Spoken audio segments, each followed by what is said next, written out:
Vérissure, le numéro 1 des alarmes en France. Rendez-vous sur vérissure.fr pour votre demande de devis gratuit. Vérissure présente.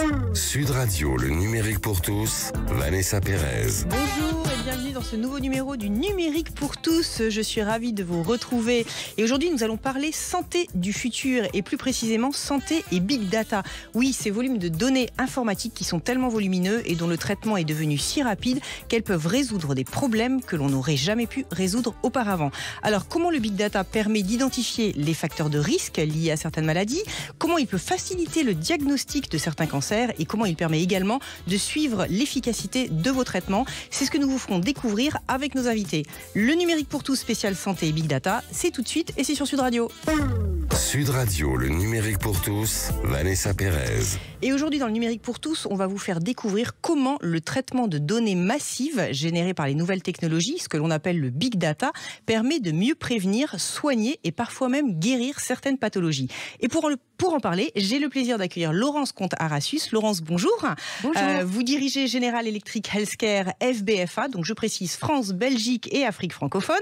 C'est un conglomérat américain du secteur médical qui est implanté dans plus de 100 pays et vous distribuez et fabriquez notamment des outils d'imagerie servant au diagnostic médical.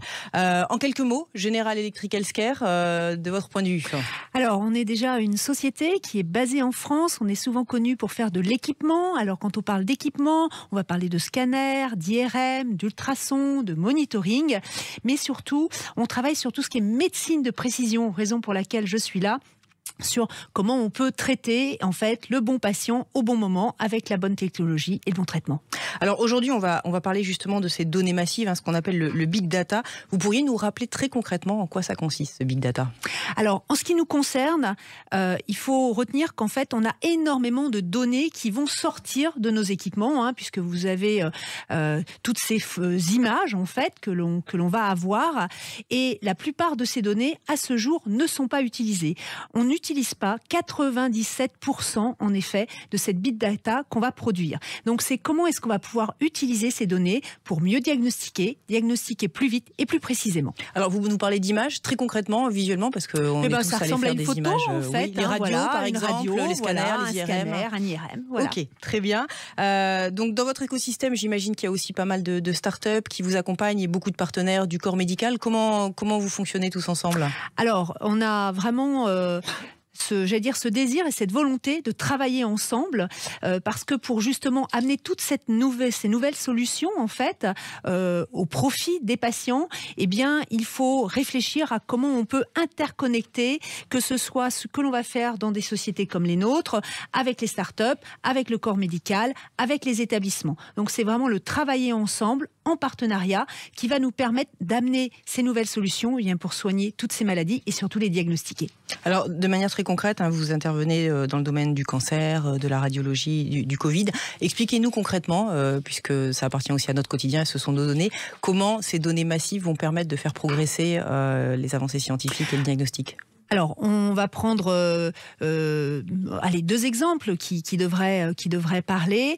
Le premier, par exemple, on a développé une plateforme qui s'appelle iDream.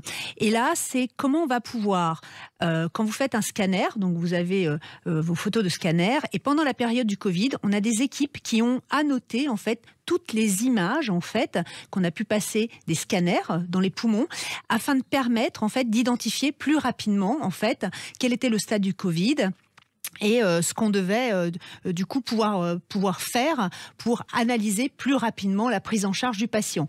Mais on peut faire par exemple la même chose sur le cancer du sein ou aussi sur le cancer du poumon par exemple. On va prendre un grand nombre de données qui viennent de patients différents pour pouvoir justement identifier plus rapidement et surtout aussi avoir des informations que par exemple un radiologue à l'œil nu ne verrait pas et être certain qu'on va pouvoir prendre ce patient en charge parce que potentiellement, il peut avoir un cancer du poumon. Donc ça veut dire que vos machines, visuellement, vont enregistrer, stocker de la donnée, et donc elles en sortent une synthèse quelque part. Mais comment le médecin collabore avec la machine? Est-ce que la machine se substitue à son expertise? Comment ça fonctionne? Non, alors il faut vraiment se rappeler qu'en fait, toute cette donnée, elle a besoin de l'humain. La richesse, c'est d'utiliser les données, parce que la donnée en tant que telle, en fait, elle ne va pas nous servir. Donc il y a vraiment cet élément qui fait qu'on a besoin du médecin pour analyser la donnée. Ça, c'est vraiment à garder en tête. Donc le médecin récupère une synthèse, on va dire, de l'information qui est générée par la machine, et là, ça l'aide dans son diagnostic. Et après, on va avoir des plateformes, en effet, qui vont nous permettre, en fait, d'avoir des algorithmes. Et là, les algorithmes, en fait, vont permettre la prise de décision plus rapide. Voilà. Et ces données, elles appartiennent à qui alors? Elles appartiennent à l'établissement hospitalier? Elles appartiennent à l'industriel? Alors déjà, elles appartiennent au patient, oui. Qui, lui, va pouvoir donner son autorisation aux établissements, mais en aucun cas aux industriels. Mais vous ne trouvez pas ça un petit peu paradoxal que la France, qui soit un pays vraiment frileux en termes de partage de données, justement, là, les Français acceptent de donner leurs données? C'est pour le bien commun? C'est pour l'avancée de la médecine? Est-ce que c'est philanthropique ou alors c'est de la naïveté? Alors, il faut garder en tête qu'il y a deux façons, en fait, de gérer la donnée. Il y a le bien collectif, ce qui est le cas dans notre pays, et puis il y a une certaine commercialisation des données dans les pays plus anglophones. Moi, personnellement, je suis assez fière, en effet, qu'on se dise qu'on peut donner nos données pour le bien collectif et être certain, justement, que nos données vont pouvoir permettre d'anticiper les maladies sur d'autres patients ou pour d'autres maladies aussi. Laurence, on entend toujours dire que effectivement la technologie va supprimer des emplois, donc peut-être là en l'occurrence des expertises du corps médical. Ôtez-moi d'un doute et dites-moi que ce n'est pas du tout le cas. Non, alors la technologie va permettre de créer de nouveaux métiers, ça bien évidemment, mais surtout l'innovation va permettre de redonner, en tout cas en termes de santé, puisque là on parle de santé, du temps médical, justement pour pouvoir échanger avec le patient. Et le plus important, c'est bien évidemment ce qu'on va pouvoir faire avec cette donnée, mais c'est surtout aussi la façon dont on va pouvoir communiquer avec le patient. Et la technologie permet de redonner du temps au médecin pour échanger avec le patient. Alors justement, vous êtes excessivement présent, General Electric Healthcare, sur cette dimension de l'humain, parce que vous formez le personnel médical et que ces machines sont très très complexes. Comment ça se passe? Ils viennent chez vous? Expliquez-nous un petit peu. Alors, la formation est en effet un axe très important, j'allais dire, pour nous, pour les médecins, pour les patients. Il y a la formation, évidemment, quand on achète une machine, comment est-ce qu'on va l'utiliser? Et je vais vous prendre une image. Quand on change de voiture, souvent on est un peu perdu. C'est la même chose, en fait, pour un médecin. Même s'il utilise un scanner ou un IRM, s'il change de marque, il va falloir qu'il soit formé pour bien utiliser cette machine. Donc la formation est vraiment très très importante. Et puis la formation, c'est aussi connaître l'ensemble des innovations qui vont arriver sur le marché. Et comment est-ce qu'on est certain qu'on va pouvoir avoir le bon traitement? Eh bien, être certain qu'on va être dans le bon centre. Donc la formation, c'est la formation des machines, mais aussi la formation de tout ce qui existe en termes d'offres pour soigner. Vous évoquiez tout à l'heure le plus important, et on le souligne, qui est cette relation médecin-patient.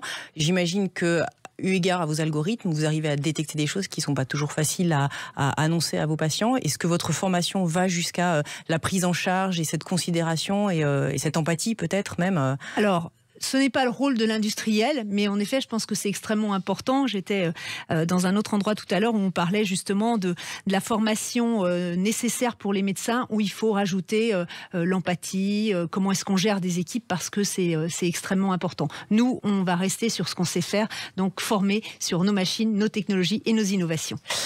Laurence, la santé, vous êtes dans un domaine d'activité qui plus que tout autre, est doté de sens. Vous ne devez pas avoir trop de mal pour recruter. En ce moment, on entend beaucoup parler de quête de sens, d'avoir un métier justement avec un impact, un objectif. Comment ça se passe chez General Electric Healthcare? Alors, moi, le sens, c'est en tout cas ce qui me fait réveiller tous les matins. C'est aussi pour ça que j'ai choisi de rester dans la santé. Ça fait plus de 30 ans. Je pense qu'en termes de recrutement, on a tous de nombreux challenges, surtout suite à cette pandémie. Le recrutement, c'est aussi avoir les bonnes personnes avec, j'allais dire, en fonction de ce qu'on attend. Et dans la santé, et nous, dans ce qu'on fait, il y a des métiers extrêmement différents. Ça va aller des personnes qui vont gérer la data, mais ça va être aussi des personnes pour fabriquer, en effet, les machines qui sont... Puisque nous, on fabrique, en fait, à Buc, qui est juste à côté. Oui, vous êtes Made in France. Voilà. Donc, on est Made in France. On est extrêmement large en termes, j'allais dire, de besoins, en termes de personnel. Donc, je pense qu'en effet, c'est un plus et ça serait bien que ça le reste. Pour conclure, en une poignée de secondes, les prochains défis de General Electric Healthcare? Eh bien, continuer à pouvoir amener toutes les innovations dont les patients ont besoin, justement, pour être certain qu'on va pouvoir continuer à développer notre stratégie de médecine de précision et continuer à apporter de la qualité, en fait, aux années de vie supplémentaires. Merci beaucoup, Laurence, de nous avoir permis de découvrir comment nos données, lorsqu'elles sont agrégées, permettent de profiter à tous et faire ainsi progresser la qualité des soins dont nous bénéficions. Restez avec nous, dans quelques instants, on vous fera découvrir comment aujourd'hui on peut simuler de manière virtuelle une opération chirurgicale ou des soins prodigués à un patient pour mieux gérer son stress. Le numérique pour tous, spécial santé de demain, ça continue dans quelques instants et c'est sur Sud Radio. Sud Radio, le numérique pour tous, Vanessa Pérez. Aujourd'hui, un numérique pour tous spécial santé, et avec nous pour partager ce que sera la santé de demain, j'ai le plaisir d'accueillir Frédéric Vacher. Frédéric Vacher, bonjour, vous êtes directeur de l'innovation chez Dassault Systèmes. Alors Dassault Systèmes, c'est une marque dont les solutions sont presque dans le quotidien de chacun d'entre nous, mais on ne le sait pas forcément. Expliquez-nous ce que vous faites très concrètement. Bonjour à tous. Oui, effectivement, on ne le sait pas. Dassault Systèmes, les 3D Experience Company, on est derrière la plupart des grands projets industriels pour le jumeau numérique. Donc, pour vous donner une idée, l'ensemble des avions civils ou militaires, l'ensemble des véhicules, votre voiture a été probablement conçue, simulée et produite dans un cadre numérique avec nos solutions. Mais Dassault Systèmes couvre 11 industries dans 140 pays, et la santé a toujours été une des activités de Dassault Systèmes. Des entreprises fabricants d'équipements comme General Electric ont besoin en amont de concevoir, imaginer, simuler leurs produits innovants. Et donc historiquement, c'est dans ce cadre que l'on intervenait. Alors concrètement, vous personnellement, vous pilotez un laboratoire d'innovation. Quel est le rôle de ce laboratoire au sein de Dassault Systèmes ? C'est un laboratoire, le 3D Experience Lab, qui a 6 ans. L'objectif, c'est d'accélérer et de faire passer à l'échelle des innovations de rupture qui ont un fort impact sur la société. Donc, qui apportent des solutions aux grands challenges de l'humanité. Donc, pour faire simple, vous avez les grands enjeux des Nations Unies, les ODD, les objectifs de développement durable. On cherche à identifier des projets qui vont impacter sur l'un ou plusieurs de ces enjeux. Probablement des startups ou des projets de communauté, et on va les aider avec nos plateformes numériques à industrialiser, passer à l'échelle et finalement porter sur le marché des innovations qui vont répondre à des grandes problématiques actuelles. Alors quand on vient au sein de votre siège social, vous avez un centre de réalité virtuelle qui permet de simuler en 3 dimensions la mise en situation d'un produit ou d'un service. Est-ce que vous pourriez décrire pour nos auditeurs en quoi cela consiste et pourquoi justement la création d'une expérience virtuelle permet de concevoir une expérience réelle ou plus juste ? Alors nous, on est effectivement dans le virtuel pour être scientifiquement conforme à la réalité. On n'est pas dans un jeu vidéo. Et effectivement, tout ce qui est fait sur nos plateformes peut être rendu vis-à-vis de l'utilisateur sous différentes formes. Donc ça peut être avec votre iPhone ou votre iPad, ou ça peut être avec des lunettes de réalité augmentée ou des lunettes de réalité virtuelle, voire des centres de réalité virtuelle, ce qui est courant notamment dans l'industrie automobile. Chaque voiture est d'abord vérifiée d'un point de vue design, d'un point de vue ergonomie. Les grandes décisions se prennent dans un monde virtuel. Alors, je vous interromps, mais un véhicule, avant de devenir un véhicule réel qui va faire des crash tests, en fait, vous testez tous ces éléments, l'adhérence au sol, la fluidité du vent sur le véhicule. Effectivement, nos clients le font utilisant nos solvers. Et effectivement, une voiture, avant d'être mise sur le marché, a eu tout un tas de crash tests numériques. Aussi quelques crash tests physiques pour les réglementations, ce qui permet d'améliorer les performances et la sécurité du véhicule. Et pour la santé, c'est la même chose. Un équipement médical, un scanner, un IRM, jusqu'à présent, les industriels utilisaient nos solutions uniquement pour l'ingénierie et la production, ce qui est déjà énorme. Mais maintenant, on peut aller du produit à l'expérience, c'est-à-dire on va vous mettre dans un monde virtuel, probablement en réalité virtuelle, et vous allez pouvoir expérimenter vos produits. Donc, Tout à l'heure, on a parlé de la difficulté de former les utilisateurs d'un nouvel équipement. On peut le faire évidemment en réalité virtuelle. On peut du reste le faire avant que le produit sorte, puisqu'on est dans un monde virtuel qu'on forme. Donc pendant que le produit est en train d'être fabriqué, vous pouvez commencer à former les personnels soignants.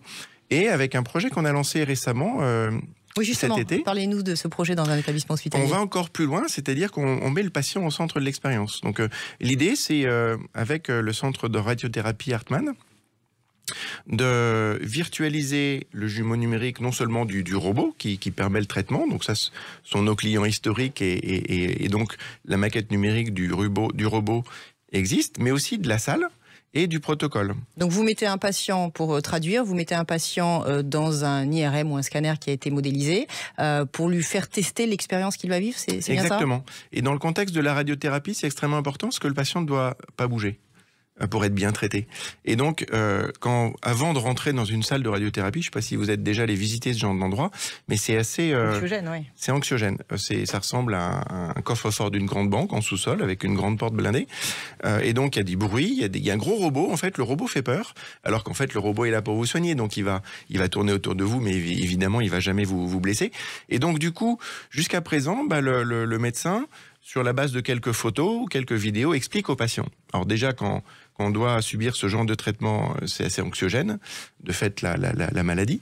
Mais en plus, effectivement, en voyant cette grosse machine, ça fait peur. Donc on met du coup le patient, on le téléporte dans le monde virtuel qui est le monde exact de la vraie salle de radiothérapie. Et donc il va pouvoir se promener, découvrir, interagir avec les équipements pour comprendre à quoi ils servent. Et puis, il va s'allonger sur la même table de traitement, dans la salle de réalité virtuelle, et il va vivre son traitement. Alors, vous avez d'autres innovations, vous en avez plein, mais vous avez notamment une innovation qui permet de détecter en avance de phase des mélanomes, donc un cancer de la peau. Expliquez-nous comment ça fonctionne et qui a la possibilité d'utiliser ce type d'application. Alors, on accélère énormément de startups qui cherchent à changer effectivement le périmètre. Innovation de rupture. Donc là, vous référencez une startup française d'Amae Médical qui développe un device qui ressemble à un petit pistolet que le dermatologue va pouvoir passer sur votre corps pour identifier en avance de phase un potentiel mélanome. Donc c'est un device qui scanne finalement votre peau jusqu'au derme et avec de l'intelligence artificielle sur de l'imagerie médicale va permettre à une découverte plus en avant. Vous savez que plus le cancer est traité tôt et plus il a de chances de bien être traité. Mais on va au-delà et en fait, Dassault Systèmes sur le sujet santé, on a vraiment 3 grands axes d'échelle. Donc il y a cet axe qui est l'équipement, donc qui interagit avec le patient. Et là, les développements, c'est effectivement vers l'expérience, qui peut aller jusqu'à l'expérience patient. Et c'est surtout de connecter cet équipement avec le corps humain. Et on parlait on parle beaucoup de personnalisation finalement, puisqu'en fait chacun a des organes qui sont différents et en général l'équipement il est là pour traiter un organe. Alors parlez-nous justement de ce cœur dont on va prendre un exemple très concret, le Living Heart. Là vous arrivez justement à personnaliser l'effet de la médication que vous allez utiliser sur le cœur. Alors on reconstruit l'organe en 3D. Le jumeau numérique de votre organe. Donc le cœur était un projet de recherche pour virtualiser un cœur, mais non seulement dans sa forme, mais dans son comportement scientifique. Du reste, c'était le premier projet jumeau numérique certifié par la FDA il y a quelques années. Donc on est effectivement dans les premiers. Et on va maintenant un cran plus loin, c'est-à-dire à partir des machines des différents équipementiers, donc en l'occurrence GE Electric, on va reconstruire l'organe en 3D pour pouvoir travailler sur cet organe, y appliquer des simulations et aider au développement de nouveaux équipements. Donc 2 exemples très simples, par exemple. Aujourd'hui, vous voulez implanter une prothèse ou un stent à un patient. Aujourd'hui, on est sur du standard. Vous avez des catalogues de prothèses, des catalogues de stents, et en fonction de la morphologie du patient, on va faire un matching et trouver celui qui est le plus proche. Donc là, vous parlez du professionnel de santé. Hein. Ça, ce sont des outils qui sont destinés aux professionnels de santé. Il va, par exemple, pour implanter un stent, avoir, grâce à nos solutions, la planification de l'opération et la recommandation du bon stent avant l'opération sur votre propre jumeau numérique. Et donc, on va accompagner le médecin, comme vous l'avez dit, on ne va pas le remplacer, mais on va lui donner des outils pour mieux préparer et donc se focaliser sur son métier d'expertise. Ça, c'est ce qui se passe aujourd'hui en production. Et donc, Mais excusez-moi, dans les établissements hospitaliers, on trouve ce type d'applications qui permettent... D'accord. On le fait déjà, effectivement, pour préparer et aider à l'implant d'un stent. On le fait pour des opérations d'anévrisme complexe avec une autre start-up française, Biomodex. L'idée, là, on va même jusqu'à l'impression 3D de votre organe pour en faire un banc de test pour que le chirurgien puisse s'entraîner sur un banc de test qui correspond exactement à ce qu'il va découvrir lors de l'opération. Donc on va réduire les risques et améliorer les performances des soins. Mais dans le futur, on va produire des implants et des prothèses sur mesure. Avec de la fabrication additive, par exemple, on va pouvoir fabriquer un implant qui correspond exactement à votre besoin. Donc là, on n'est plus à un catalogue et on prend le plus proche, on va fabriquer pour le patient. Alors, vous évoquiez qu'il y a plusieurs axes dans le domaine de la santé, et il y a notamment le traitement des données avec une société que vous avez rachetée il y a pas longtemps, qui s'appelle Medidata, et qui a joué un rôle assez important pendant le Covid. Vous pourriez nous expliquer en quoi consiste l'activité de Medidata Oui, alors l'objectif, comme on le fait dans les différents secteurs industriels, nous, on est à virtualiser la spirale de l'innovation, de l'idée jusqu'à la mise sur le marché. Et donc, on le fait aussi bien pour une chaise, une table, un équipement médical, un avion, et pour une molécule. Et donc, imaginez les molécules de demain pour les acteurs de la biotech ou de la pharma. C'est un vrai sujet d'innovation numérique.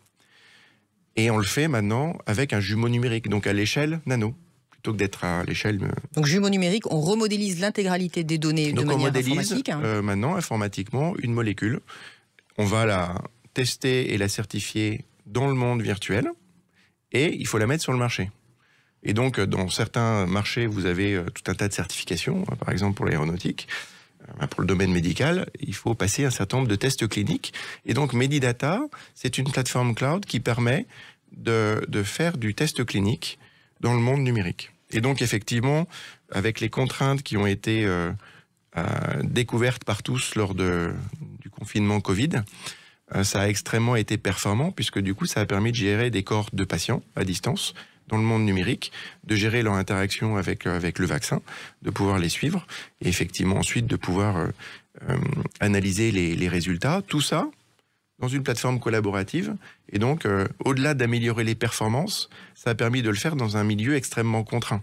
C'était pas, à l'époque, je vous rappelle, on pouvait pas aller voir les médecins, les hôpitaux, rassembler des cohortes de patients qui correspondent à vos critères, les amener physiquement dans une salle pour faire un certain nombre de tests, leur demander de remplir des formulaires papier ou Excel. Ça, c'est l'ancien monde. Dans le nouveau monde, tout se fait dans le cloud maintenant.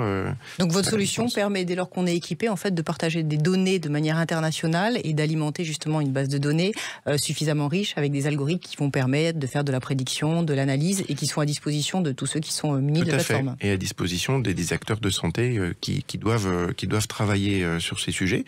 Donc maintenant, tout le monde connaît Moderna et BioNTech, ce sont nos clients qui ont utilisé ces plateformes pour du coup mettre au point très rapidement ces vaccins. Et c'est des plateformes qui commençaient finalement à se déployer dans le domaine professionnel. Le Covid a été un accélérateur quelque part. C'est de la transformation digitale, comme dans tous les métiers. Dans les métiers de la santé, elle n'a pas tout à fait la même maturité que dans d'autres métiers très industriels. Et on sent maintenant une accélération. Et donc, on est au début, finalement, de ces transformations. On est au début, oui, en effet. Pour conclure, Frédéric, vraiment, votre plateforme est l'illustration qu'on peut allier impact et performance économique. On enlève les déchets. Exactement, il n'y aura pas de toute façon de grande transformation écologique et impact sans puisqu'on est dans un modèle économique sans business model. Ça, c'est le propos de Bertrand Piccard sur lequel j'abonde à 100%. Donc l'idée, c'est de, avec un modèle économique, d'apporter des solutions qui vont à la fois répondre à nos grands challenges de demain, le climat, le carbone, la santé, la mobilité, tout en ayant un modèle économique qui va permettre de l'emploi, de l'innovation et de l'impact. Merci Frédéric. Laurence, le mot de la fin, très rapidement, la santé de demain, elle sera personnalisée ? La santé de demain, elle sera personnalisée, toujours au profit du patient. Et pour ça, on a besoin d'innovation. Et pour les innovations, on a besoin de collaboration, incluant les industriels, chose qu'on oublie souvent dans notre pays. Merci Laurence et Frédéric pour les valeurs que vous portez. Et merci de nous avoir fait découvrir une sélection des innovations qui animeront la santé de demain. Le numérique pour tous, c'est fini pour aujourd'hui. On se retrouve la semaine prochaine. En attendant, vous pouvez télécharger nos podcasts. Et je vous dis bonne fin de week-end. Sud Radio, le numérique pour tous, Vanessa Pérez. Avec Vérissure, le numéro 1 des alarmes en France. Rendez-vous sur vérissure.fr pour votre demande de devis gratuit.